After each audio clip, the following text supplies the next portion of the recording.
దేవుని పరిశుద్ధ నామమునకే మహిమ ఘనత ప్రభావములు కలుగునుగాక.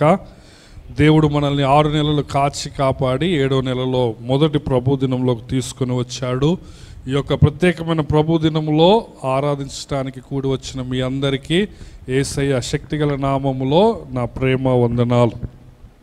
పోయిన వారము నేను ఏ యొక్క వాక్యాన్ని మీకు అందించానో మీకు ఎవరికైనా గుర్తున్నదండి? Very good.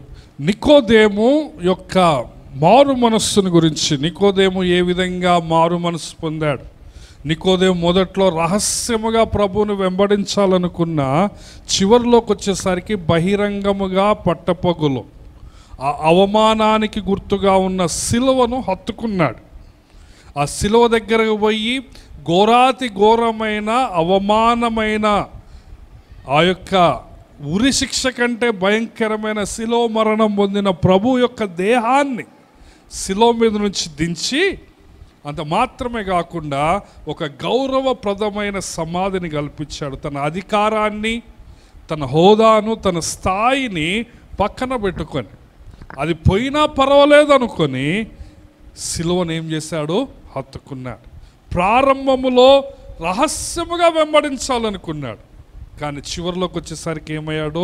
ప్రభువుని హత్తుకున్నాడు. దేవుని రాజ్యపు వారసుడిగా మార్చబడ్డాడు. ఆ నికోదేముతో ప్రభు మొదట్లో ఏమంటాడు? నీవు క్రొత్తగా జన్మించితేనే పరలోక రాజ్యములో ప్రవేశిస్తావంటాడు.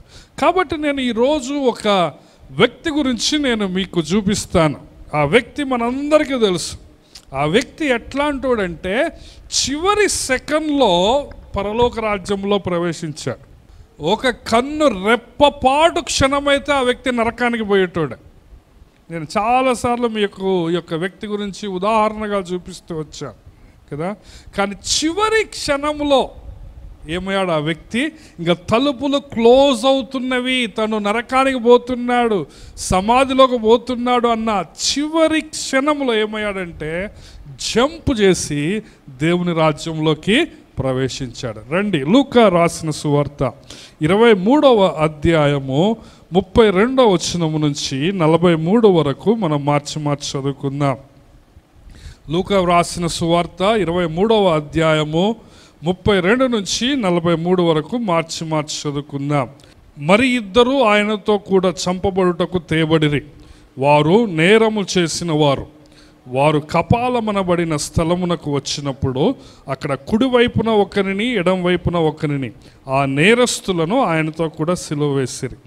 యేసు, తండ్రి, వీరేమి చేయుచున్నారో వీరెరుగరు కనుక వీరిని క్షమించుమని చెప్పాను. వారు ఆయన వస్త్రములు పంచుకొనుటకై చీట్లు వేసిరి. ప్రజలు నిలవబడి చూచుండిరి. అధికారులను, వీడు ఇతరులను రక్షించను, వీడు దేవుడు ఏర్పరచుకొనిన క్రీస్తు అయిన ఎడల తన్ను తాను రక్షించుకొనునని అపహసించిరి. అంతటా సైనికులు ఆయన యొద్దకు వచ్చి ఆయనకు చిరకనిచ్చి 37వ వచనం, నీవు యూదుల రాజువైతే నిన్ను నీవే రక్షించుకొనుమని ఆయనను అపహసించిరి. ఇతడు యూదుల రాజని పై విలాసము కూడా ఆయనకు పైగా వ్రాయబడెను. వ్రేలాడ వేయబడిన ఆ నేరస్తుల్లో ఒకడు ఆయనను దూషించుచు, నీవు క్రీస్తువు కదా, నిన్ను నీవు రక్షించుకొనుము, మమ్మును కూడా రక్షించుమని చెప్పాను. అయితే 2వ వాడు వాడిని గద్దించి, నీవు అదే శిక్షావిధిలో ఉన్నావు గనుక దేవునికి భయపడవా? మనకైతే ఇది న్యాయమే, మనము చేసిన వాటికి తగిన ఫలము పొందుచున్నాము కానీ ఈయన ఏ తప్పిదమును చేయలేదని చెప్పి ఆయనను చూచి, యేసు, నీవు నీ రాజ్యములోనికి వచ్చినప్పుడు నన్ను జ్ఞాపకము చేసుకొనుమనెను. అందుకు ఆయన వానితో, నేడు నీవు నాతో కూడా పరదైసులో ఉందువని నిశ్చయముగా నీతో చెప్పుచున్నాను నేను. రండి, ప్రార్థన చేసుకుందాం. దేవుడు మీ అందరితో మాట్లాడాలని మీరు ప్రార్థన చేసుకోండి. దేవా, నీవు నాతో మాట్లాడు అని నీవు మనసులో ప్రార్థన చేసుకోండి. దయగలిగిన తండ్రి, ప్రేమగల ప్రభువా, మమ్మల్ని ఎంతగానో ప్రేమిస్తున్న మా యేసయ్య, మా తండ్రి, మా ప్రభువా, మా దేవుడవు నీవే, మా తండ్రివి నీవే. మేము నీ పాదముల దగ్గరకు వస్తుంటున్నాం తండ్రి. ఆ భయంకరమైన 2000 సంవత్సరముల క్రితము నాయన గుడ్ ఫ్రైడే రోజు జరిగిన విషయాలను మేము ధ్యానించుకోవాలని నాయన నీ వాక్యాన్ని, నీ పరిశుద్ధ లేఖనాలను చదివి ఉంటున్నాం. నిజముగా తండ్రి ఆ రోజు ఏమి జరిగిందో నాయన మేము ఆలోచించటము, గ్రహించటము, అర్థం చేసుకోవటము నాయన ఈ మట్టి బుర్రలకు కొంచెం కష్టము తండ్రి. అదంతా మేము నాయన గ్రహించలేము నాయన. అయినప్పటికీ నాయన కొద్ది విషయాలైనా ఈరోజు మేము నేర్చుకోవటానికి, గ్రహించటానికి నీ పరలోక జ్ఞానం మీరు మాకు దయచేయండి తండ్రి. అల్పుడు అయోగ్యుడు నాయన, మట్టి మనిషి నాయన, నీ పాద సేవకుడు, నీ దీనదాసుడు నీ పక్షాన్ని నిలవబడుతున్నాడు కనుక నాయన తన యొక్క లెక్కలేనన్ని అపరాధములను నాయన నీవు క్షమించి నాయన, అభిషేకించి నాయన నీ మహాకృపలో నీ నోటికి బూరగా వాడుకునమని ప్రార్థన చేస్తుంటున్నాం. వచ్చిన బిడ్డలందరితో నాయన, నాతో నాయన నీవే మాట్లాడండి తండ్రి. నాయన నీకే సమస్త ఘనత, మహిమ, ప్రభావములు చెల్లిస్తుంటున్నాం. నీవు హెచ్చవడవలసి ఉన్నది నాయన, మేము తగ్గవలసి ఉన్నది. కాబట్టి నాయన నీ వాక్యము ద్వారా మమ్మల్ని సరిచేయమని, నీ వాక్యములో ఉన్న జ్ఞానము, పరిశుద్ధత, బలము, శక్తి మాకు దయచేయమని మమ్మల్ని మేము నీ పాదముల యొద్ద పడవేసుకుంటూ ఈ మనవులన్నిటినీ మా ప్రియుడును రక్షకుడైన యేసయ్య శక్తిగల నామములోనే అడిగి పొందుకొని ఉన్నాము మా ప్రియా పరమ తండ్రి, ఆమేన్. ఇక్కడ 3 సిలువలను మనము చూస్తుంటున్నాం కదా. యేసు ప్రభువారు తనకి కుడివైపున ఒక దొంగ, ఎడం వైపున ఒక దొంగ సిలువ వేయబడ్డారు. ట్రెడిషన్ ఏమంటుందంటే, క్రైస్తవ ఆచారం ప్రకారము డిస్మస్ అనే వ్యక్తి కుడివైపున ఉన్నాడు, ఈ కుడివైపున ఉన్న దొంగే రక్షింపబడ్డాడు అని ఆ యొక్క ట్రెడిషన్ చెప్తా ఉంది. కానీ బైబుల్లో కుడివైపునున్న దొంగ రక్షింపబడ్డాడా, ఎడం వైపునున్న దొంగ రక్షింపబడ్డాడా అన్నది లేదు కదా. కానీ ఈ ఒక దొంగ ట్రెడిషన్ ప్రకారం మనం ఆలోచిస్తే ఈ కుడివైపునున్న దొంగ, నేను మొదట్లో చెప్పిన ప్రకారము ఆ చివరి క్షణంలో తనకింగా ఈ పరలోకపు గేటు, డోరు క్లోజ్ చేయబడుతుంది, తన ప్రాణము కొద్ది క్షణాల్లో పోతుంది అన్న ఆ సమయంలో ఏమయ్యాడంటే రక్షింపబడ్డా, దేవుని రాజ్యంలోకి ప్రవేశించాడు. మనందరికీ తెలిసిన విషయమే. ఈ విధంగా 3 సిలువలు ఆ ప్రదేశంలో, ఆ గొల్గొతా కొండ మీద ఉన్నాయని 4 సువార్తలు చెప్తున్నాయి. యోహాను సువార్తలో కూడా ఈ విషయం రాయబడ్డది. కానీ ప్రాముఖ్యంగా మత్తయి, మార్కు, లూకా ఈ 3 సువార్తల్లో ఈ యొక్క 2 దొంగల గురించి కొంచెం వివరంగా రాయబడ్డది. మరలా ఈ 3 సువార్తల్లో లూకా భక్తుడు మనకు స్పష్టంగా ఈ 2 దొంగల గురించిన కొన్ని వివరాలు తెలియజేస్తాడు.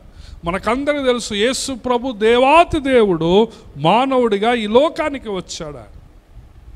ఆయన రక్షణ కోసము, మానవుల రక్షణ కోసము ఆయన రక్తాన్ని చిందించవలసి ఉన్నదనే ప్రణాళిక భూమి యొక్క పునాదులు వేయబడక ముందే దేవుడు రచించాడు. అది ఆ ప్రణాళిక అనేది ఏదో ఆదాము పండు తిన్నప్పుడు, అవ్వమ్మ పండు తిన్నప్పుడు సడన్గా దేవుడి మనసులో వామ్మో ఇట్లయిందేంది, ఎట్లా ఇది, యేసు ప్రభువా నీవు సిలువనెక్కుతావా అని ఆ యొక్క త్రియేక దేవుడు మాట్లాడుకోలే.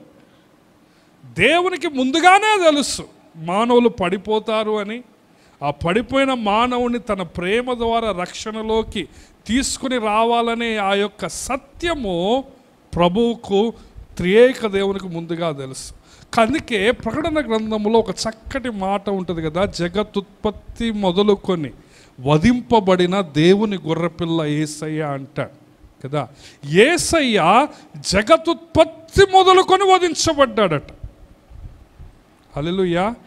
కాబట్టి యేసు ప్రభువారు ఆ యొక్క చివరి ప్యాషన్ వీక్లో, ఆ యొక్క మట్టల ఆదివారం రోజున ఆయన యెరూషలేము ప్రవేశించిన తర్వాత సడన్గా పరిశుద్ధాత్మ దేవుడు, తండ్రి అయిన దేవుడు వచ్చి, ఇంకో ఈ శుక్రవారం నిన్ను సిలువ వేస్తారు, కొంచెం నువ్వు ఓర్చుకోవాలా, చాలా కఠినంగా ఉంటుంది అని ఆ గెత్సెమనే తోటలో ఆ విధంగా చెప్పినట్లు మనం అనుకోకూడదు.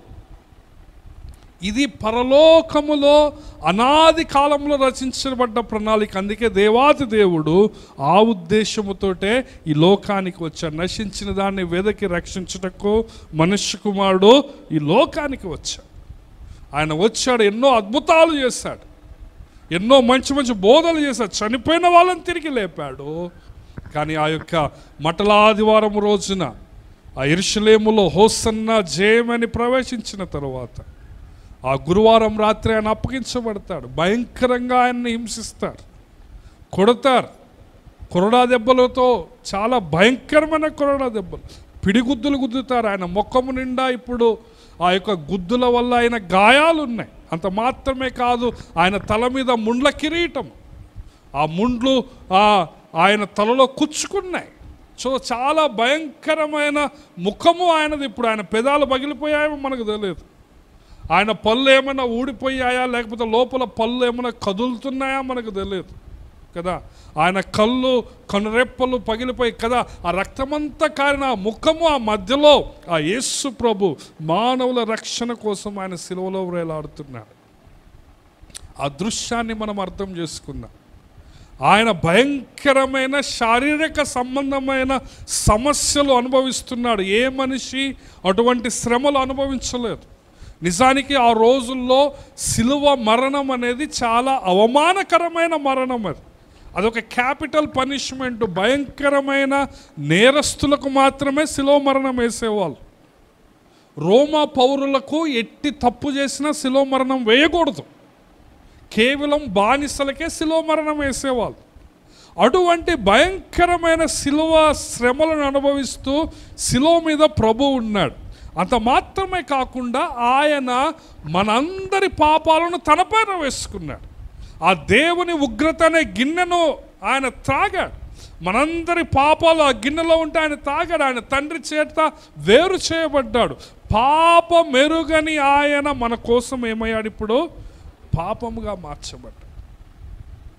సో దేవాతి దేవుడు యేసు ప్రభువారు ఈ లోకానికి వచ్చాడు, నీకోసం మానవుడిగా వచ్చాడు, నీకోసం ఆయన ఇప్పుడు పాపిగా మార్చబడ్డాడు.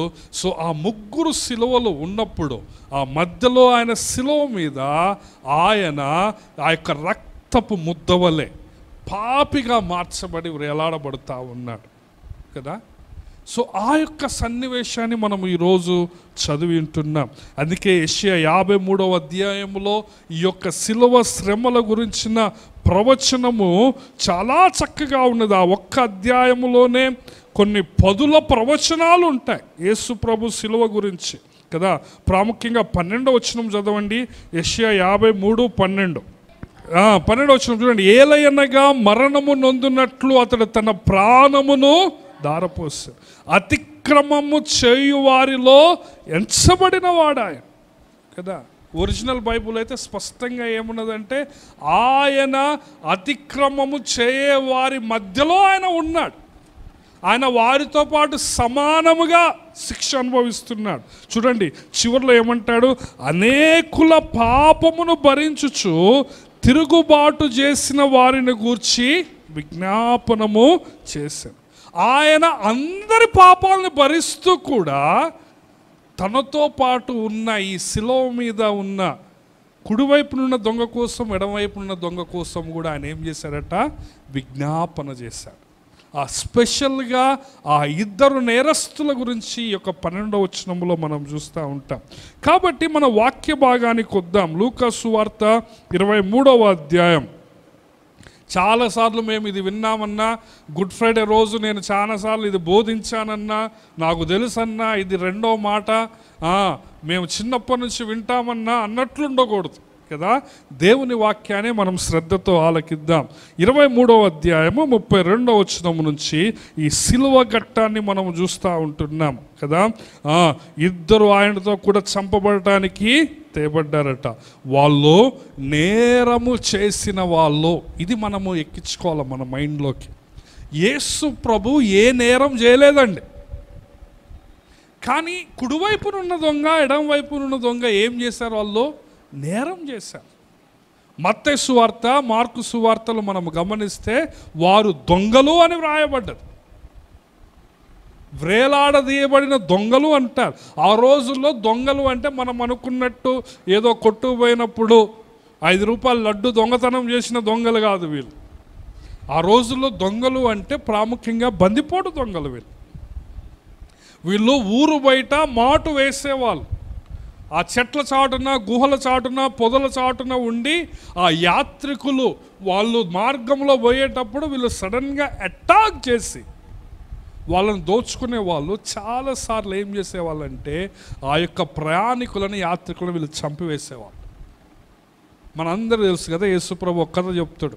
పోయిన వారం మనం విన్నాం. ఒక వ్యక్తి యెరూషలేము నుంచి యెరికోకు ప్రయాణమైపోతుంటే వాడు ఏమయ్యాడు? దొంగల చేతిలో చిక్కాడు కదా. వాళ్ళు ఏమి దొంగతనం చేసి నీ దగ్గర పర్సులో ఇయ్యి, నువ్వు వెళ్ళిపో అనరు.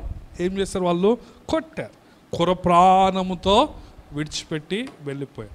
సో అటువంటి భయంకరమైన నేరస్తుడు ఈయన. సో ఈ ఇద్దరు దొంగలు మనం చాలాసార్లు ఏమనుకుంటామంటే ఈ ఇద్దరు దొంగల మీద కూడా జాలి పడతాం. యేసు ప్రభు ఏ తప్పు చేయలేదు, సో అట్లనే ఈ దొంగలు కూడా తప్పు చేయలేదేమో, వాళ్ళకు కూడా అన్యాయంగా శిలువ మరణం పొందుతున్నారేమో, ఒక వ్యక్తి రక్షింపబడ్డాడు అనుకుంటాం. కాదు, బైబుల్ స్పష్టంగా ఏం చెప్పబోతుందంటే ఈ ఇద్దరు ఎవరు చెప్పండి? నేరస్తులు. వాళ్ళకి న్యాయపరంగా వాళ్ళు శిలువ శిక్షకు తగిన నేరము చేసిన వాళ్ళు. ఆ రోజుల్లో శిలువ శిక్ష వేసినప్పుడు శిలువ మీద పైన ఒక వ్రాతను రాసేవాళ్ళు. వాళ్ళు చేసిన నేరం ఏందో పైన రాసేవాళ్ళు. సో ఇద్దరు దొంగల మీద వాళ్ళు రాసి ఉండొచ్చు, వీడు భయంకరమైన దొంగ, మీరెవరైనా దొంగతనం చేస్తే ఏమవుతారు? వీడిలాగానే ఉరిదీయబడతారు, శిలువ మీద వేలాడదీయబడతారు. కాబట్టి మీరు జాగ్రత్తగా ఉండండి, మీరు ఒళ్ళు దగ్గర పెట్టుకోండి అని ఆ విధముగా ఎగ్జాంపుల్ చూపించడానికి రోమా ప్రభుత్వం ఏం చేసేదంటే ఆ శిలువ శిక్షను అమలు చేసేది. రండి, వాళ్ళు కుడి వైపున ఒకరిని, ఎడం వైపున ఒకరిని, నేరస్తులను ఆయనతో కూడా శిలువ. సో ఒకసారి మనం ఊహించుకుందాం, ఒకసారి విజువలైజ్ చేసుకుందాం. ఆ 3 శిలువల మధ్యలో ప్రభువారు వేలాడదీయబడుతున్నాడు, రక్తపు ముద్దలాగా ఉన్నాడు, వీపంతా చారలుగా దున్నబడింది. ఆయన మనందరి కోసము ఆ యొక్క కలువరి శిలువలో శిక్ష, కొరడా శిక్షలు అనుభవించాడు కదా. ఆయన చుట్టూ ప్రజలు ఎంతోమంది ఉన్నారు. ఆ రోజుల్లో పండుగ రోజులు అవి. పస్కా పండుగ అంటే ప్రపంచం నలుమూలల నుంచి వేలాది మంది, పండుగ రోజుల్లో వేలాది మంది వస్తారు. ఆ గొల్గొతా కొండ మీద శిలువలు వేసినప్పుడు, ఆ గొల్గొతా కొండ అంటే ఏదో ఊరికి కాకులు దూరని కారడివి, చీమలు దూరని చిట్టడివి కాదు. అది జస్ట్ ఒక పట్టణము బయట ఉండే కొండ. అది ఈ రోజు కూడా మీరు యెరూషలేము పోతే ఆ కొండను చూడవచ్చు. శిలువ అంటే మనం ఏమనుకుంటామంటే చాలా ఎత్తు మీద ఉంటారేమనుకుంటాం, ఉండదు. చాలా వరకు రోమా చరిత్ర మనం చదివితే శిలువలు నేలకు కొంచెం ఒక అడుగున్నర ఎత్తులోనే ఉంటాయట. వాళ్ళు ఆ విధంగా నడుచుకుంటూ పోతూ చూసవచ్చు పక్కన. సో ఆ విధముగా వాళ్ళు శిలువ వేయబడుతున్నారు. సో నేనేం చెప్తున్నా అంటే చాలామంది, వేల మంది ప్రజలు ఉన్నారు అక్కడ. శిలువ దగ్గర కూడా వందల మంది ప్రజలు ఉండొచ్చు. కానీ ప్రతి ఒక్కళ్ళు ఆయన ఏం చేస్తున్నారంటే హేళన చేస్తున్నారు. ప్రతి ఒక్కళ్ళు ఆయనను భయంకరంగా అపహాస్యం చేస్తున్నారు. ఇక్కడ మనం చూస్తే 3 రకాల ప్రజలు ఆయనను హేళన చేసినట్లు మనం చూస్తాం. 35వ వచనం నుంచి మనం గమనిస్తే 3 రకాల ప్రజలు ఆయనను హేళన చేస్తున్నాడు. చూడండి 35వ వచనం. ప్రజలు నిలవబడి చూచుండిరి, అధికారులు వీడు ఇతరులను రక్షించను, వీడు దేవుడు ఏర్పరచుకున్న క్రీస్తు అయిన ఎడల తన్ను తాను రక్షించుకునని అపహసించారు. రెండవ గుంపు. మొదటి గుంపు ఏంటంటే అధికారులు. అధికారులు అంటే బైబుల్ భాషలో సన్హెడ్రిన్ సభ్యులు. నేను పోయిన వారము సన్హెడ్రిన్ అంటే ఏంది, మహాసభ అంటే ఏందని చెప్పాను. 70 మంది ఉండే యూదా పాలక మండలి అధికారులు వీళ్ళు కదా. వేరే సువార్తల్లో గమనిస్తే పరిసయ్యులు, శాస్త్రులు, యాజకులు వాళ్ళందరూ అపహసించారు. సో అధికారులు. రెండో గుంపు ఎవరు? 36వ వచనం. అంతటా సైనికులు ఆయన యొద్దకు వచ్చి ఆయనకు చిరకనిచ్చి, నీవు యూదుల రాజు అయితే నిన్ను నీవే రక్షించుకునమని ఆయనను అపహసించారు. నేను లూకా సువార్తలో వాక్యాలే జ్ఞాపకం చేస్తున్నాను. 38 అతడు యూదుల రాజు అని కూడా పైన విలాసము రాయబడ్డది. మూడవ గుంపు ఏంటంటే వేలాడవేయబడిన నేరస్తులు కూడా ఆయనను దూషిస్తున్నారు. నాకే చూడండి, 3 రకాల ప్రజలు ఆయనను ఇక్కడ అపహాస్యం చేస్తున్నట్లు మనం లూకా సువార్తలో జ్ఞాపకం చేస్తున్నాం. కదా. మొట్టమొదటి గుంపు ఎవరంటే అధికారులు, ఆయన అపహాస్యం చేస్తున్నారు. రెండవ గుంపు ఎవరంటే సైనికులు, అపహాస్యం చేస్తున్నారు.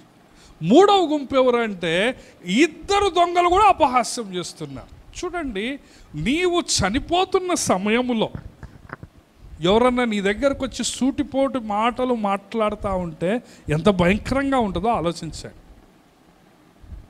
యేసయ్య అటువంటి క్రూరమైన భయంకరమైన మరణ శిక్షలో ఉన్నాడు. ఇక్కడ యేసయ్య చనిపోయే సమయంలో కూడా ఎవరు జాలిపడినోళ్ళు లేరు.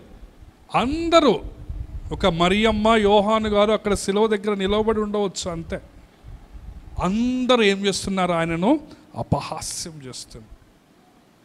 వాళ్ళ అపహాస్యం ఏమని చేస్తున్నారో తెలుసా? నీవు యూదుల రాజువు కదా, నిన్ను నీవే రక్షించుకో. నువ్వు చాలామందిని రక్షించావు కదా, మరి ఇప్పుడు నిన్ను నీవే రక్షించుకోవట్లేదు ఎందుకు? చాలామంది నువ్వు గుడ్డోడికి కళ్ళు ఇచ్చినవు అన్నారు. కొంతమంది అయితే చనిపోయిన వాళ్ళని కూడా లేపినవు అంటున్నారు మా చుట్టాలు. మరి ఇప్పుడు నిన్ను నీవు రక్షించుకోవచ్చు కదా. చూసారా, యేసయ్య మన కోసము, మన పాపాల కోసము ఎంత శ్రమ అనుభవిస్తున్నాడో మనం అర్థం చేసుకోవాలి. ప్రియమైన దేవుని బిడ్డలారా, జాగ్రత్తగా ఆలకించండి. నీ కోసం ప్రభు కల్వరి శిలువలో చివరి క్షణాల్లో కూడా ఆయన అపహాస్యం పొందుతున్నాడు. సైనికులు అపహాస్యం చేశారు. ఆయన యొక్క వస్త్రాన్ని చీట్లు వేసి పంచుకున్నారు. ఆయన యొక్క వస్త్రము చాలా మంచి వస్త్రం. అది ఒక సువార్తలు ఏమంటాడంటే అది కుట్టులేని వస్త్రం అంట, అది మొత్తము నేయబడిందట, దానికి స్టిచ్చింగ్ లేదు ఆ వస్త్రం. సో మనం అనుకోవచ్చు యేసు ప్రభు చింపిరి గుడ్డలతో తిరిగాడు, పేదల్లా తిరిగాడని. కాదు, ఆయన మంచి చెప్పులు వేసుకునేవాడు ప్రభు, ఆయన మంచి వస్త్రాలు ధరించేవాడు ప్రభు. ఆ వస్త్రము కోసం రోమా సైనికులే పోటీలు పడ్డారు. వాళ్ళు గ్యాంబ్లింగ్ చేసుకొని దీన్ని మనము ముక్కలు చేస్తే బాగోదు, ఎవరికైనా ఒకడికి రావాలని వాళ్ళు ఏం చేశారంటే పాచికలు వేశారు. పాచికలు వేసి ఆ యొక్క వస్త్రాన్ని ఏం చేశారు? వాళ్ళు పంచుకుని, వాళ్ళు వస్త్రాన్ని పంచుకునేటప్పుడు కూడా వాళ్ళు రోమా సైనికులు ఏమన్నారంటే నీవు యూదుల రాజు కదా, నిన్ను నీవే రక్షించుకో. ఎందుకు అంటే యేసయ్య శిలువ మీద ఒక విలాసము రాయబడ్డది కదా. మనందరికీ తెలుసు, మనం శిలువ బొమ్మలు చూసినప్పుడు దాని మీద 4 అక్షరాలు ఉంటాయి. ఏముంటాయి? INRI అని ఉంటుంది. INRI అని అంటే అర్థం ఏంటిదంటే యూసూస్ నాజరేన్ రెక్స్ యుడోరియం అని. అంటే దాని అర్థం ఏంటంటే యూసూస్ అంటే యేసయ్య, నాజరీన్ అంటే నజరేయుడు అని, రెక్స్ అంటే రాజు అని అర్థం, యుడోరియం అంటే యూదులు, అంటే యూదుల రాజైన నజరేయుడైన యేసు అని పిలాతు రాయించాడు. ఒకసారి మనం ఆ వచనాలు చూద్దాం. చూడండి, యోహాను సువార్త 19వ అధ్యాయానికి రండి. అక్కడ ఒక చక్కటి విషయాన్ని మనం చూడొచ్చు. 18వ వచనం, అక్కడ ఈ వైపున ఒకరిని ఆ వైపున ఒకరిని మధ్యను యేసును ఉంచి ఆయనతో కూడా ఇద్దరిని సిలువేసి, మరియు పిలాతు యూదుల రాజైన నజరేయుడైగు యేసు అను పై విలాసము రాయించి శిలువ మీద పెట్టించాను. యేసు శిలువ వేయబడిన స్థలము పట్టణమునకు సమీపమై ఉండను. అది నేను చెప్పింది. అది హెబ్రీ, గ్రీకు, రోమా భాషలలో వ్రాయబడిన గనుక యూదులు అనేకులు దానిని చదివి. 21వ వచనం చూడండి, నేను యూదుల రాజునని వాడు చెప్పినట్టు రాయుమో, కానీ యూదుల రాజు అని వ్రాయవద్దని యూదుల ప్రధాన యాజకులు పిలాతుతో చెప్పక, పిలాతు నేను రాసిందేమో రాసిన దాన్ని అట్లనే పెట్టండి అంటున్నాడు. నాకెళ్ళి చూడాలి. పిలాతు, నేను ముందే చెప్పాను కదా, శిలువ మీద వాళ్ళు ఏం చేస్తారంటే వాళ్ళు చేసిన నేరాన్ని రాస్తారు. ఈ బందిపోటు దొంగలకి ఏం రాశారు? వీడు బందిపోటు దొంగ, వీడు నరహంతకుడు అని రాశారు. యేసయ్య చేసిన నేరం ఏంటిదంటే యూదుల రాజును అని చెప్పుకున్నాడు అని రాయమంటున్నారు వీళ్ళు యూదులు. కానీ పిలాతు ఏమని రాశాడు? యూదుల రాజైన నజరేయుడైన యేసు. సో వీళ్ళ అధికారులు వచ్చి ఏమంటున్నారంటే కింద అని చెప్పిండు అని రాయండి అంటున్నారు. మీకు అర్థమవుతుందా? యూదుల రాజైన నజరేయుడైన యేసు అని వాడు చెప్పిండు అని రాయండి అంటున్నారు. ఇంకొక లైన్ కలపండి అంటున్నాడు పిలాతు. పిలాతుకి ఇప్పటికే తిక్కలేసింది. పిలాతుకి ఎందుకంటే పై వచనాలు చూస్తే 19వ అధ్యాయం పై వచనాల్లో పిలాతు 2 సార్లు అంటాడు ఈయన ఏ తప్పు చేయలేదు అంటాడు కదా. చూస్తారా 19వ అధ్యాయం 4వ వచనం చూడండి, ఈయన యందు ఏ దోషము లేదు. సో పిలాతుకి ఇప్పటికే తిక్కలేస్తుంది, తప్పు లేదు. కానీ ఈ మహాసభ వాళ్ళు ఏం చేశారు, ఆయన్ని సిలువ వేయమని తీర్పిచ్చారు. కాబట్టి సిలువ వేస్తున్నాను, మీ కోరిక నెరవేరుస్తున్నాను, ఇంకా మీరు ఇది రాసేది కూడా మార్చండిరా అంటే ఇంకొకటి రాపోయిందంటే నా వల్ల కాదు, నేను రాసింది ఏదో రాసిన ఫైనల్ అది అంట. సో నేను మీకేం జ్ఞాపకం చేస్తున్నా, సైనికులు ఇప్పుడు ఏం చేస్తున్నారు, పైన చూశారు 3 భాషల్లో రాశారు. అది హెబ్రీ, గ్రీకు, అరామిక్ 3 భాషలో రాశారు. సైనికులు గ్రీకు భాష చదివిన వాళ్ళు కావచ్చు, ఎందుకంటే వాళ్ళు రోమిలు. వాళ్ళు చదివి నువ్వు యూదుల రాజు కదా, నీవు రక్షించుకొని సైనికులు కూడా ఏం చేస్తున్నారు, అపహాస్యం చేస్తున్నారు కదా.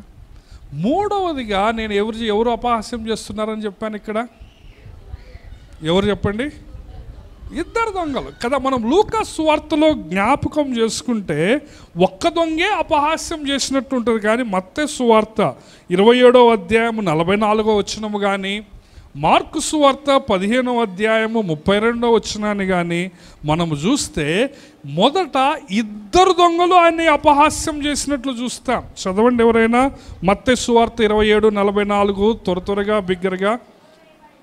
ఆయనతో కూడా సిలువ వేయబడిన బందిపోటు దొంగలను అలాగే ఆయనను నిందించిరి. ప్లూరల్, బహువచనం చూస్తుంటున్నాం, నాకెళ్ళి చూడాలి. సో 2 దొంగలు కూడా ఆయన ఏం చేస్తున్నారు, అపహాస్యం చేస్తున్నారు. చూడండి యేసు ప్రభు ఎటువంటి కఠినమైన పరిస్థితుల్లో ఉన్నాడో మనకు అర్థం కావాలి.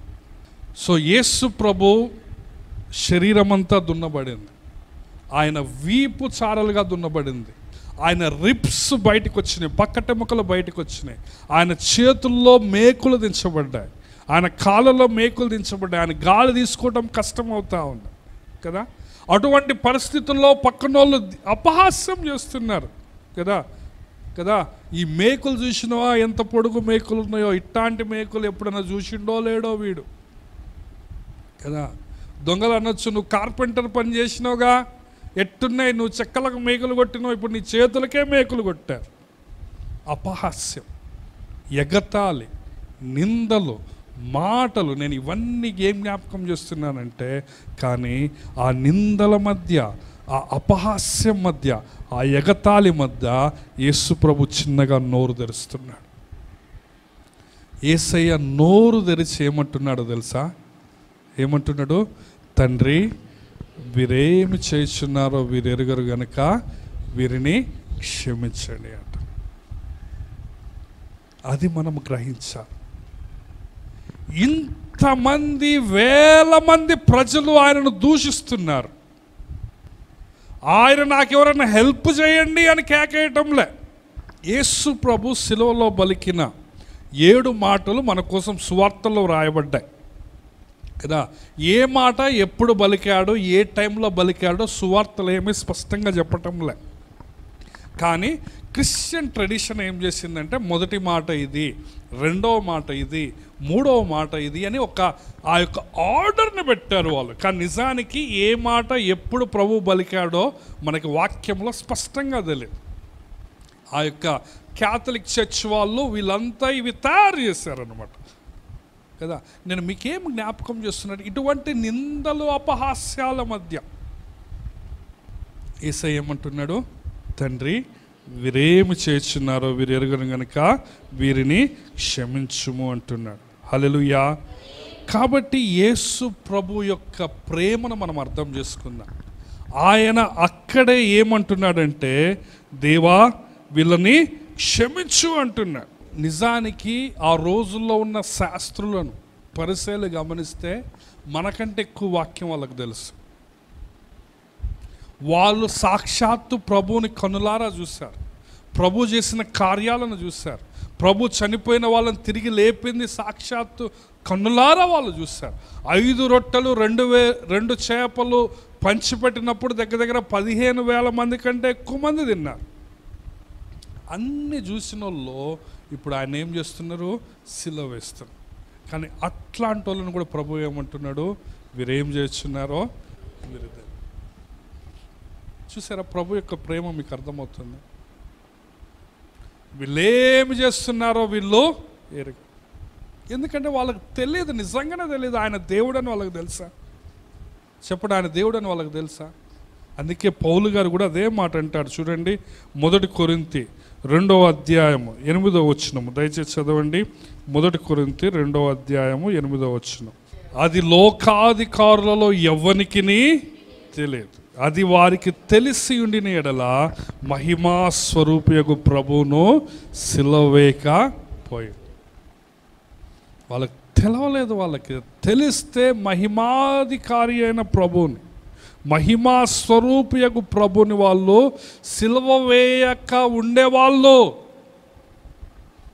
వాళ్ళు మ్యాక్సిమం ఏమనుకున్నారంటే ఈయన తప్పు చేయలేదు అనుకున్నారు, కానీ ఆయన మహిమా స్వరూపియగు ప్రభు అని వాళ్ళకు తెలియదు.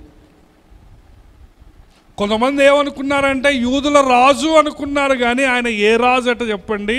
మహిమ గల రాజు. ఆయన శిలువ మీద వేలాడదీయబడ్డది యూదుల రాజు అని చెప్పిన నేరానికి కావచ్చు, కానీ ఆయన కేవలము యూదులకు మాత్రమే రాజు కాదు, ఆయన రాజులకు రాజు, ఆయన ప్రభువులకు ప్రభువు, ఆయన సృష్టికర్త. హల్లెలూయా. ఆయన సమస్తాన్ని చేసిన వాడు. పౌలు గారు ఏమంటుందంటే మహిమా స్వరూపియగు ప్రభువు ఆయన. వింటున్నారా? ఆయన మామూలు ప్రభువు కాదు, మామూలు రాజు కాదు. ఆయన మహిమ గల రాజు. He is the lord of the glory. కానీ ఆ రోజుల్లో వాళ్ళు ఎవ్వరూ ఆయనను ఆ దేవుడిగా, సృష్టికర్తగా, ఆ సర్వాన్ని చేసిన దేవుడిగా, మనల్ని చేసిన దేవుడిగా, ఈ భూమి ఆకాశాన్ని చేసిన దేవుడిగా వాళ్ళు ఆయనను గమనించలేదు. కాబట్టి వాళ్ళు ఏం చేస్తున్నారు? సిలువ వేస్తున్నారు. అందరినీ కన్న తండ్రిగా, ఆ తండ్రి ప్రేమ కలిగిన యేసయ్య ఏమంటున్నాడు? తండ్రి, వీరేమి చేస్తున్నారో వీరెరుగరు గనుక వీరిని క్షమించు. వాళ్ళు ఏమనుకుంటున్నారంటే నిన్ను నీవే రక్షించుకోవచ్చుగా అంటున్నారు. యేసయ్య మత్తయి సువార్తలో ఒక మాట అంటాడు. ఏమంటాడంటే, నేను ఇప్పుడు చిటిక వేస్తే 12 సేనా వ్యూహాల సైన్యము, దేవదూతలు నా దగ్గరకు వస్తాయంట. మత్తయి సువార్త 26వ అధ్యాయం 53వ వచనములో కదా, వ్యూహము అంటే 6000 మంది యోధులు అని అక్కడ నెంబర్ వేసి కింద రాశారు కదా. వ్యూహము ఎన్ని వ్యూహాలు వస్తాయంటే 12 వ్యూహాలు. అంటే 72,000 మంది దేవదూతలు ఆయన కనురెప్పేస్తే చాలు అంటే వస్తారు. ఒక్క దేవదూతనే రోమా సైన్యం అంతా తట్టుకోలేరు. కానీ యేసయ్య ఏమంటున్నాడు? నేను అంటే చిటకేస్తే, కనురెప్ప కొడితే ఎన్ని వేల దేవదూతలు వస్తారు చెప్పండి? 72,000. 12 వ్యూహాలు కదా. అటువంటి యేసయ్య వీళ్ళందరూ ఏమైనా అపహాస్యం చేస్తున్నారు? నిన్ను నీవు రక్షించుకోవచ్చుగా అంటున్నారు. ఆయన రక్షించుకోవటం లేదు. ఎందుకు అంటే ఆయనకు చేతగాక కాదు. నాకెళ్ళి చూడండి దయచేసి. ఆయన ఎందుకు శిలువ మీద నుంచి దిగి రావటం లేదంటే ఆయనకు చేతగాక కాదు, కానీ ఆయనకి ఇష్టం లేక. అర్థమవుతుందా? ఆయన శిలువ మీద ఎందుకు మరణిస్తున్నాడు అంటే ఆయనకు శక్తి లేక కాదు. నిన్ను నీవే రక్షించుకొని మమ్మను కూడా రక్షించవచ్చు కదా అన్నారు. ఎవరు? దొంగ. ఆయన ఎందుకు రక్షించుకోవటం లేదు అంటే ఆయనకు చేతగాక కాదు, కానీ ఆయనకు ఇష్టము లేక. ఆయన నీ కోసం చనిపోవటానికి ఇష్టపడ్డాడు. అతని నలుగగొట్టుటకు యెహోవాకు ఇష్టమైన. అందుకే యోహాను సువార్త 10వ అధ్యాయం 18వ వచనములో ఆయన స్పష్టంగా ఏమంటారంటే, నా ప్రాణం పెట్టుకోవటానికి నాకు అధికారం. చదువుతారా? దాన్ని తీసుకోవడానికి నాకు అధికారం ఉంది, కానీ ఎవ్వడు తీసుకోలేడు అంటాడు. చూడండి, యోహాను సువార్త 10వ అధ్యాయం 18వ వచనం. ఎవడునూ నా ప్రాణము తీసుకున్నాడు, నా అంతట నేనే దాన్ని పెట్టుచున్నాను, దాన్ని పెట్టుటకు నాకు అధికారం కలదు, దాన్ని తిరిగి తీసుకున్నటకు నాకు అధికారం. ఇట్లాంటి మాటలు భూమి మీద ఎవ్వరు పలకలే. యేసయ్య బ్రతికున్నప్పుడు ఏమన్నాడంటే, ఈ రోజున చాలామంది ఏమంటున్నారంటే మేకులు బిక్కులేనాడు, 2 చెక్కలు, రకరకాలుగా ఇష్టం వచ్చినట్లు అపహాస్యం చేస్తున్నారు. కానీ యేసయ్య వాళ్ళని చూసి కూడా ఏమంటున్నాడు, తండ్రి వీరేం చేస్తున్నారు, వీరెరుగరు గనుక వీరిని క్షమించు. ఆయన స్పష్టంగా ఏమన్నాడంటే, నా ప్రాణాన్ని ఎవ్వరు తీసుకోలేరు, ప్రాణం పెట్టే అధికారము నాకుంది, దాన్ని తిరిగి తీసుకునే అధికారం కూడా నాకు. సో యేసయ్యకి స్పష్టంగా తెలుసు, గుడ్ ఫ్రైడే రోజున ఆయన ప్రాణం పెడతాడని, ఆదివారం రోజున ఆయన తిరిగి లేస్తాడు. ఇది ప్రభు యొక్క శక్తి. అర్థమవుతుందా? కానీ ఇవన్నీ వీళ్ళకి అర్థం కావటం లేదు. శిలువ మీద ఉన్న 2 దొంగలు కూడా అపహాస్యం చేస్తున్నారు. కానీ ఈ దొంగ ఎప్పుడైతే యేసయ్య మాటలు విన్నాడో, తండ్రి వీరేమి చేస్తున్నారో వీరెరుగరు గనుక వీరిని క్షమించి, ఆ దొంగలో ఏమైందంటే మార్పు వస్తా. హల్లెలూయా. ఆ దొంగ గ్రహిస్తున్నాడు, వామ్ము ఈయనలో ఏదో ఉంది. ఇంత ఘోరమైన శిక్షలో కూడా ఈయన ఎంత ప్రశాంతంగా ఉన్నాడేంటి, ఇంత ఘోరమైన వేదనలో కూడా ఈయనలో ఏంటి క్షమాగుణం, ఎవరిని తిట్టడం లేదు అని ఆ శిలువ మీద ఉన్న దొంగ ఏమంటాడు చూడండి, 40వ వచనం. అయితే 2వ వాడు వారిని గద్దించి, నీవు అదే శిక్షా విధిలో ఉన్నావు గనుక దేవునికి భయపడవా, మనకైతే ఇది న్యాయం, మనము చేసిన వాటికి తగిన ఫలము పొందుచున్నాము కానీ ఈయన ఏ తప్పిదమో చేయలేదు. చూడండి, ఇది మార్పు. నాకే చూడాలి, శిలువ మీద ఉన్న ఈ దొంగ, మన భాషలో చెప్పాలంటే కుడివైపు ఉన్న దొంగ, యేసయ్య మాట విన్నప్పుడు వినుట వలన విశ్వాసం. యేసయ్య ఏమని పలికాడు, తండ్రి వీరేమి చేస్తున్నారో వీరెరుగ గనుక వీరిని క్షమించు అన్నప్పుడు అతనిలో మార్పు వచ్చి, ఆ విశ్వాసం వచ్చి ఏమంటుండే పక్కనున్న దొంగతో, అరే ఇది మనకు న్యాయం రా, మనం శిలువ మీద చనిపోతున్నామంటే ఇది మనకు కరెక్ట్, మనం తప్పు చేసినాం, మనం చాలామందిని చంపేసినాం, కానీ ఈయన ఏ తప్పు చేయలేదు కదా. చాలామంది ఏమనుకుంటారో తెలుసా, అన్న నువ్వు లాస్ట్ మినిట్లో పరలోకానికి పోయిందని చెప్తున్నావు కదా, నేను కూడా అంతేనా, నా లైఫ్నంతా ఎంజాయ్ చేస్తా, నేను కూడా లాస్ట్ మినిట్లో పరలోకానికి పోతే, నేను చచ్చిపోయేటప్పుడు హాస్పిటల్లో ఉంటా కదా, అప్పుడు యేసయ్యా నీ రాజ్యంలో వచ్చినప్పుడు నన్ను జ్ఞాపకం చేసుకో యేసయ్య అంట. అప్పుడు యేసయ్య 2 చేతులు తెరిచి నన్ను శిలువ మీద ఉన్న దొంగలాగా హత్తుకుంటాడు, అప్పుడు నేను పరలోకానికి పోతా అనుకుంటాను, కానీ నువ్వు పప్పులో కాలేస్తున్నావు. శిలువ మీద ఉన్న దొంగకు వచ్చిన మొదటి అవకాశం ఇది, చివరి అవకాశం కాదు. ఇది మీ మనసులోకి ఎక్కించుకోవాలి. ఈ దొంగలకు ఇది వారి జీవితంలో వస్తున్న మొదటి అవకాశం. చాలామంది ఏమనుకుంటారంటే, నాకు ఎన్ని అవకాశాలు వచ్చినా పర్వాలేదు, లాస్ట్గా రక్షింపడతా, 90 ఏళ్ళు వచ్చినాక అప్పుడు నేను యేసయ్యని నమ్ముకుంటా, అప్పుడు బాప్తిసం తీసుకుంటా, అప్పుడు దాకా ఎంజాయ్. కానీ ఇంకొక దొంగ గురించి మీరు ఆలోచిస్తున్నారా? వాడికి కూడా ఛాన్స్ ఉన్నది, కానీ వాడు నమ్ముకుందా? అర్థమైందా? నాకు తెలిసి వాడికి ముందే ఛాన్సులు వచ్చి ఉంటాయి.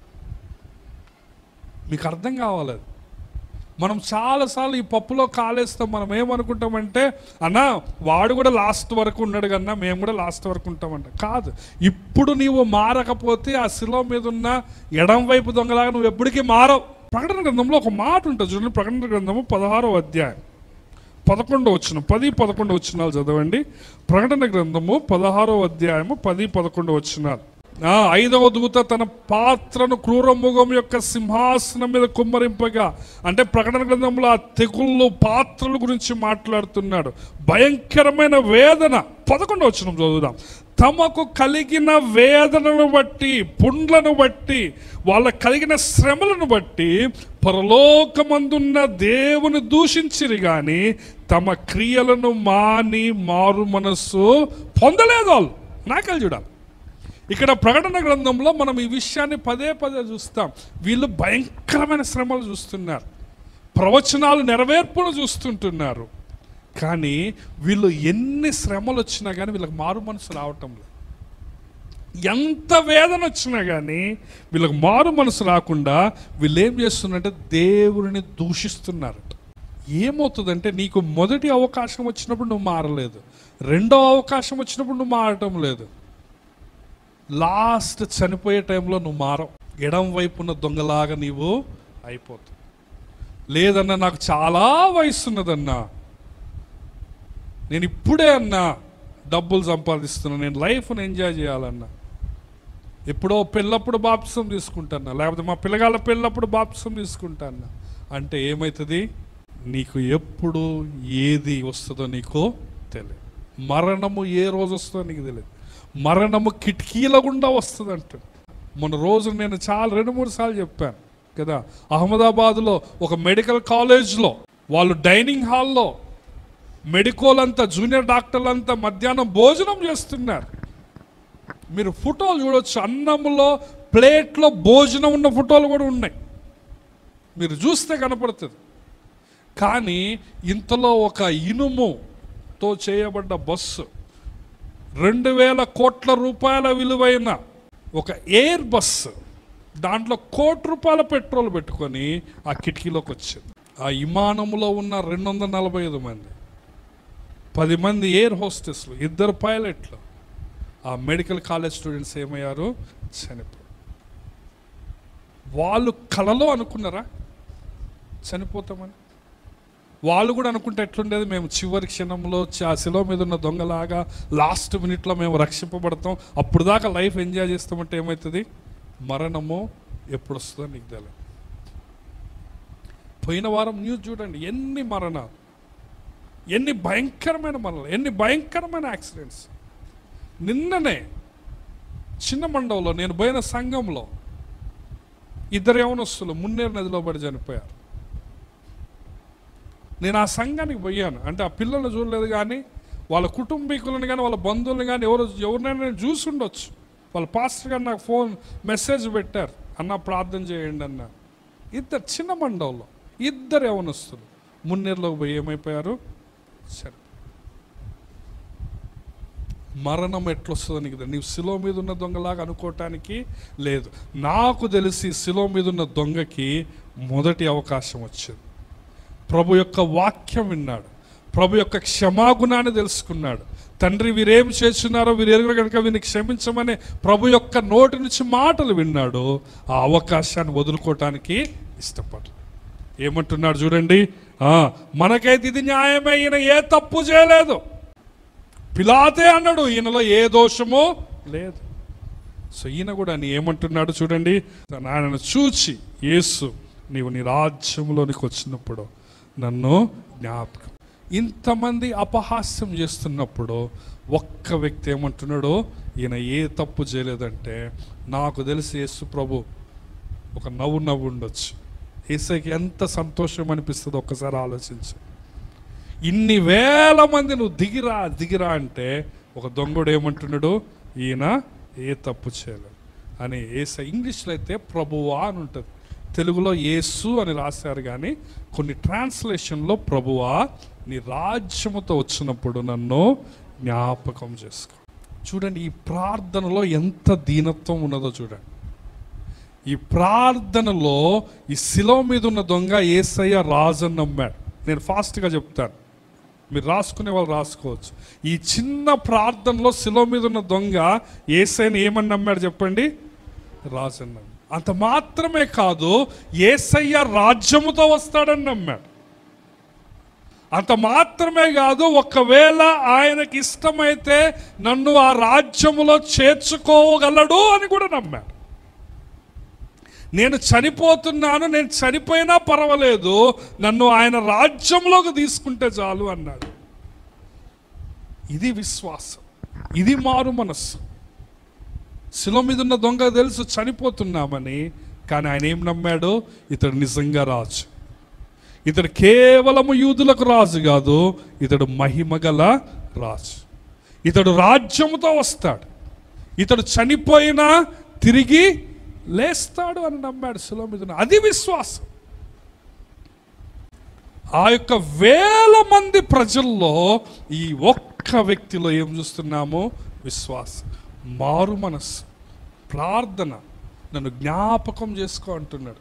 నన్ను కొంచెం గుర్తుపెట్టుకో. ఎంత దీనత్వం చూడండి. మనం అంటాం కదా, అన్న ఉద్యోగం వచ్చిందన్న నన్ను కొంచెం గుర్తుపెట్టుకో అన్న అంట. హైదరాబాద్ పోతున్నా మమ్మల్ని కూడా కొంచెం గుర్తుపెట్టుకో అన్నట్లు అనమాట. ఏమంటున్నా, శిల మీద ఉన్న విధంగా జ్ఞాపకం చేసుకో. నాకైతే అర్హత లేదు, నేనైతే నరహత్యలు చేసిన, కానీ నువ్వు రాజు, నువ్వు రాజ్యంతో వస్తావు. నువ్వు వచ్చినప్పుడు నన్ను వీలైతే గుర్తుపెట్టుకో. యేసయ్య వెంటనే, అరే నువ్వు చంపింది ఇప్పుడే కదా, నువ్వు మారింది, కొన్ని రోజులన్నా మంచిగా బతుకున్నాడు యేసయ్య. ఓ 4 రోజులన్నా మంచిగా బతుకురా, ఇప్పుడే కదా నువ్వు మారింది, అప్పుడే ఎట్లా నీకు పరలోకం అన్నాడా? ఏమంటున్నాడు చూడండి, మనకందరి కంటతో వచ్చే మాట, నేడు నీవు నాతో కూడా పరదేశంలో. హల్లెలూయా. ఈ వ్యక్తి ఎప్పుడైతే యేసయ్య పునరుద్ధానంపై నమ్మకం ఉంచాడు, యేసయ్య రాజుని నమ్మాడు, యేసయ్య చనిపోయి తిరిగి లేచి ఒకరోజు రాజ్యంతో వస్తాడని నమ్మాడు, యేసయ్య ఏమంటున్నాడు, నేడు నీవు నాతో కూడా యేసయ్య ఓన్లీ అరే నిన్ను గుర్తుపెట్టుకోవటమే కాదు, నువ్వు ఓన్లీ గుర్తుపెట్టుకోమన్నాడు, నాకు గుర్తుపెట్టుకోవటం కాదు, ఈ రోజే నువ్వు నాతో పాటు పరలోకానికి ఉంటావు. కొన్ని నిమిషాల్లో నా శరీరం సమాధిలోకి పోతుంది, కానీ నా ఆత్మ దేవుని దగ్గర పోతుంది. నేను పరలోకం వెళ్తున్నాను, కానీ ఎవరు నిన్ను కూడా తీసుకొని పోతాను. చాలామంది ఏమనుకుంటారంటే పరలోకం అనేది మనం చచ్చిపోయి సమాధిలో ఉండి ఎప్పుడో రెండో రాకడ వచ్చినప్పుడు 2000 సంవత్సరాల తర్వాత అప్పుడు పరలోకం అనుకుంటారు. కాదు, పరదైసు అనేది నువ్వు చనిపోయిన వెంటనే దొరుకుతుంది. యేసయ్య శిలువ మీద ఉన్న దొంగతో ఏమంటున్నాడు, నేడు నీవు నాతో కూడా పరదేశు. మనం ఇంత బతికి సమాధిలో 3 సంవత్సరాలు 300 సంవత్సరాలు ఉండటానికి కాదు. మనం ఇంత భక్తి చేసి సమాధిలో బండుకొని కులిపోయి ఎప్పుడో ఆయన రెండో రాకడ వచ్చినప్పుడు పేతురు, యోహాను వీళ్ళంతా ఈ 2000 సంవత్సరాల నుంచి సమాధిలో లేరు. వాళ్ళు ఇప్పుడు ఎక్కడున్నారు చెప్పండి? యేసయ్య రొమ్మున, అబ్రహాము రొమ్మున పరదేశంలో ఉన్నారు. ఇది మన నిరీక్షణ. కాబట్టి నువ్వు ఏదన్నా ఎప్పుడన్నా చనిపోయిన వెంటనే ఎక్కడికి పోతావు నువ్వు చెప్పు? యేసయ్య సన్నిధిలోకి పోతా. హల్లెలూయా. ఆయన సన్నిధి, ఆయన సహవాసం, ఆయన రక్షణ, ఇది దేవుని కృప. వెంటనే ఆయన రక్షణ ఇస్తున్నాడు. నీవు అడిగి ఆయన నా యుద్ధకు వచ్చేవారు నేను ఎంత మాత్రమునో త్రోసివేయను. మన పాపములను మనం ఒప్పుకుని ఆయన నమ్మదగిన వాడు, నీతిమంతుడు, కాబట్టి ఆయన మనల్ని పవిత్రులుగా చేస్తాడు. మన క్రియల వల్ల కాదు, ఇది కేవలము విశ్వాసము ద్వారా కృపచేతనే రక్షణ. వీడేమన్నా క్రియలు చేసిండా? ఈ రోజున నీవు రక్షింపడ్డావంటే అది ఎవరి గొప్పతనం చెప్పండి? మన గొప్పతనం. మనం చాలాసార్లు మన క్రియలు ఎట్లుంటాయో నేను చాలాసార్లు మీకు చెప్పాను. యేసయ్య ఏమంటారంటే రక్షణ అనేది చందమామ ఎత్తుకు ఎగరాలి అంటాడు. ఎంత ఎత్తుకు ఎగరాలి చెప్పండి? చందమామ ఎత్తు ఎగిరితే రక్షణ. సో మనము ఎగరలేకపోతున్నాం. చందమామ ఎన్ని 3 లక్షల కిలోమీటర్లు, కానీ మనం 3 అడుగులు ఎత్తు కూడా ఎగరటం లేదు. సో యేసయ్య ఏమయ్యాడు? ఆయన దిగొచ్చాడు, మనల్ని తీసుకొని పోయాడు. కానీ మనం ఏమంటామో తెలుసా? పరలోకం పోయినాక యేసయ్య అందరు 3 అడుగులే ఎగిరారు, నేను 3.5 ఎగిరినా, సో నేను సగం ఎగిరినా నువ్వు సగం వచ్చి తీసుకుపోయినావు అంటారు. ఎట్లుంటుంది అది యేసయ్యకి? సిల్లీ ఫెలో అంటాడు యేసయ్య. మనం కానీ నీకు తెలియదు, నీకంటే 6 అడుగులు ఎగిరేటోళ్ళు ఉన్నారు, 10 అడుగులు ఎగిరేటోళ్ళు ఉన్నారని నీకు తెలియదు. కానీ నువ్వు ఎన్ని ఎగిరినావు ఇప్పుడు? మీకు తెలిసిన వాళ్ళు అందరూ 3 ఎగిరారు, కానీ నువ్వు ఎన్ని ఎగిరినావు ఇప్పుడు? 3.5 ఎగిరి 3 లక్షల కిలోమీటర్లు పోయి ఏమంటావు? యేసయ్య నేను సగం వచ్చినా నువ్వు సగం వచ్చిన అంటే ఇది క్రియల వల్ల కలిగింది. కాబట్టి ఎవడును అతిశయపడటానికి వీలు లేదు. మీరు విశ్వాసము ద్వారా కృప. సో ఈ యొక్క దొంగ మరొక దొంగతో ఏమంటున్నాడంటే నీవు దేవునికి భయపడవు. ఈ ఒక్క మాటతో నేను ముగిస్తాను. నీవు దేవునికి భయపడవు. శిలువ మీద ఉన్న దొంగ యేసయ్యను దేవుడిగా చూశాడు. హల్లెలూయా. ఈ రోజున కొంతమంది మత విద్రోహ శక్తులు ఏమంటారంటే నన్ను నమ్ముకోకపోతే నిన్ను నరకానికి పంపిస్తా అని మీ దేవుడు ఎట్లా అంటాడు? అంత శాడిస్టా మీ దేవుడు? ఆయన నమ్ముకోకపోతే నరకానికి పంపిస్తాడా? అంటే మీ నాన్న నరకానికి పంపిస్తాడా? మీ తాత నరకానికి పంపిస్తాడా అంటున్నా. కానీ దేవుని వాక్యం ఏం చెప్తుందో తెలుసా? పుట్టిన ప్రతి మనిషి నరకానికి పోతున్నాడు. యోహాను 3:36 ఏమున్నదంటే, ప్రతి ఒక్కరి మీద దేవుని ఉగ్రత నిలిచి ఉన్నది. విశ్వసింపని వాని పట్ల దేవుని ఉగ్రత నిలిచింది. ఎఫెసీ 2:5-6 ఏమున్నదంటే, స్వభావ సిద్ధముగా మనము దైవోగ్రతకు పాత్రులమయ్యామంటాడు. సో పుట్టిన ప్రతి మనిషి ఎక్కడికి పోతున్నాడు చెప్పండి? వాడు పుట్టడమే వాడి నొసట మీద నేను నరకానికి పోవాలని రాసుకుంటున్నాడు. ఏసే నరకానికి పంపించటంలే. అది వీళ్ళకి అర్థం కాదు, మూర్ఖులకు. వీళ్ళు ఏమంటారంటే, మీ దేవుడు నమ్ముకోకపోతే నరకానికి పంపిస్తారా అంటారు. కాదు, నువ్వు పుట్టిన ప్రతి ఒక్కడు ఎక్కడికి పోవటానికి పుడుతున్నాడు చెప్పండి, గట్టి చెప్పండి. పుట్టిన ప్రతి ఒక్కడు ఎక్కడికి పోవటానికి పుడుతుండు? ఇంకా గట్టిగా ఎక్కడికి? కానీ అట్లాంటి వాళ్ళని ఏసే ఎక్కడికి తీసుకుపోతుంది ఇప్పుడు? అది మనకు అర్థం కాదు. అది రక్షణ.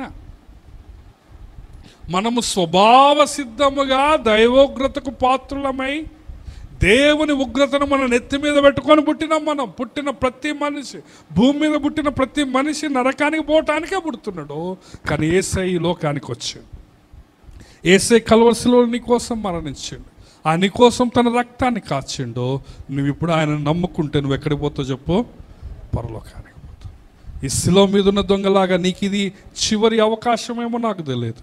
యేసయ్య నీ రాజ్యంలో వచ్చినప్పుడు నన్ను జ్ఞాపకం, నేను పాపిని, నన్ను క్షమించను నువ్వు ప్రార్థన చేసుకుంటే యేసయ్య ఏమంటాడు?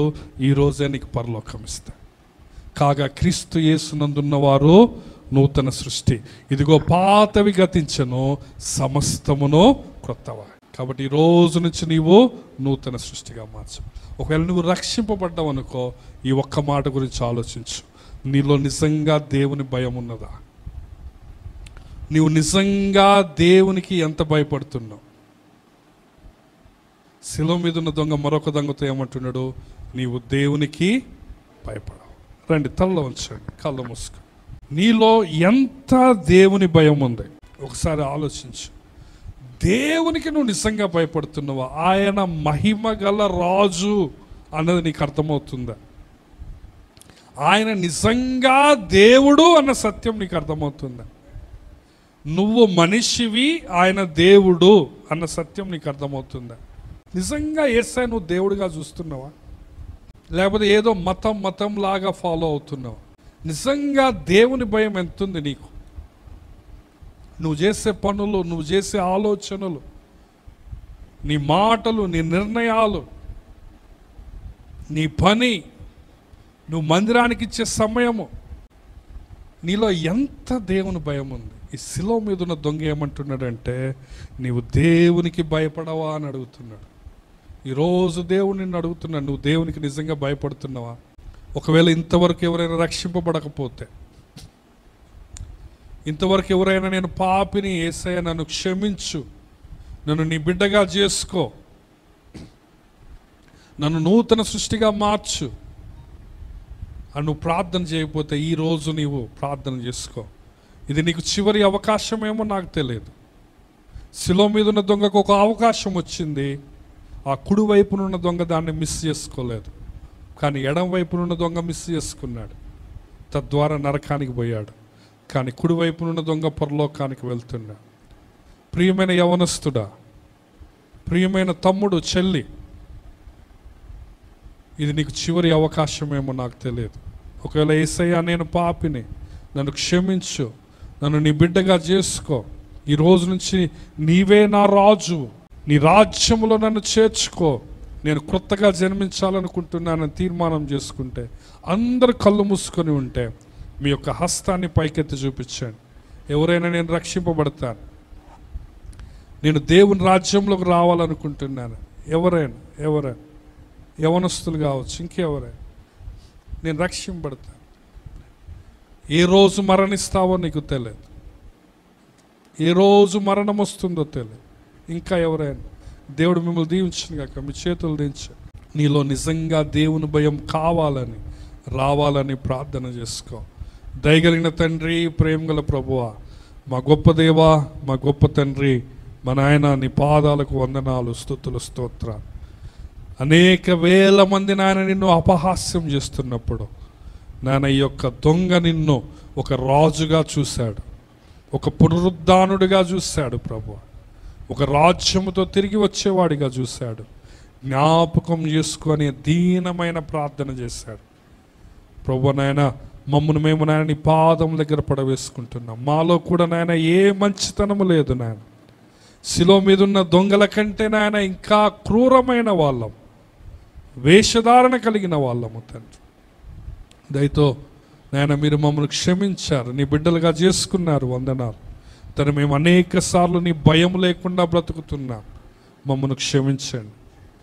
తను మేము దేవుని భయము కలిగి ఉండటానికి నీ కృపను మీరు మాకు దయచేయండి ప్రభు. ఎవరైతే రక్షింపడాలని తీర్మానం చేసుకున్నారో వారి తీర్మానాన్ని మీరే బలపరచండి, దీవించి స్థిరపరచమని ప్రార్థన చేస్తూ మమ్మల్ని మేము తగ్గించుకుంటూ నీ నామాన్ని హెచ్చిస్తూ నాయన విన్న వాక్యము నీరు కట్టి ఫలింపచేయమని ప్రార్థిస్తూ, విన్న వాక్యము నాయన నూరంతల ఫలం వచ్చినట్లు నీ కృపను దయచేయమని ప్రార్థిస్తుంటా.